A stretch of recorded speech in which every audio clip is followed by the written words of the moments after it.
Bismillahirrahmanirrahim. Assalamualaikum warahmatullahi wabarakatuh. Perkenalkan, nama saya Muhammad Farhan Arisi dengan NIM K1A120121. Saya dari kelompok 7. Baiklah, materi yang dibahas oleh kelompok 7 adalah menjelaskan konsep korupsi dan upaya pemberantasannya.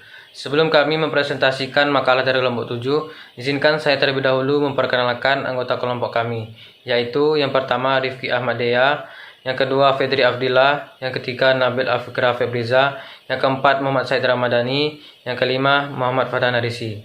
Baiklah, langsung saja kita ke materinya. Yang pertama, pengertian korupsi.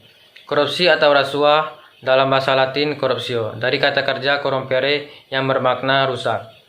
Pengoyakan, memutarbalik, menyogok adalah tindakan pejabat publik, baik politisi maupun pegawai negeri, serta pihak lain yang terlibat dalam tindakan itu yang secara tidak wajar dan tidak legal menyalahgunakan kepercayaan publik yang dikuasakan kepada mereka untuk mendapatkan keuntungan sepihak. Selanjutnya, korupsi menurut pandangan Islam. Dalam hukum Islam disyariatkan Allah Subhanahu wa taala demi kemaslahatan manusia dan di antara kemaslahatan yang ingin diwujudkan dalam syariat hukum tersebut adalah harta yang terpelihara dari pemindahan hak milik yang tidak menurut dengan prosedur hukum dan juga dari pemanfaatannya yang tidak sejalan dengan kehendak Allah Subhanahu wa taala.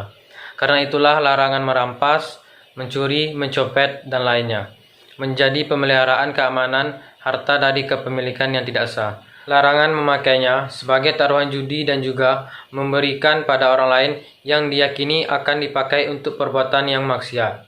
Sebab penggunaan yang tidak sesuai dengan jalan Allah Subhanahu wa taala dijadikan kemaslahatan yang dituju menjadi tidak tercapai. Ulama fikih juga sepaham dan berkata, jika perbuatan korupsi merupakan haram dan juga terlarang sebab menjadi hal yang bertentangan dengan maqasid asy-syariah. Selanjutnya, unsur-unsur korupsi. Unsur-unsur korupsi ada 5. Yang pertama, perbuatan melawan hukum. Yang kedua, penyalahgunaan kewenangan. Yang ketiga, menyalahgunakan kesempatan. Yang keempat, memperkaya diri sendiri, orang lain, dan korporasi milik sendiri. Dan yang kelima, merugikan keuangan negara atau perekonomian negara. Selanjutnya, penyebab munculnya korupsi. Penyebab munculnya korupsi ada 4. Yang pertama, faktor internal.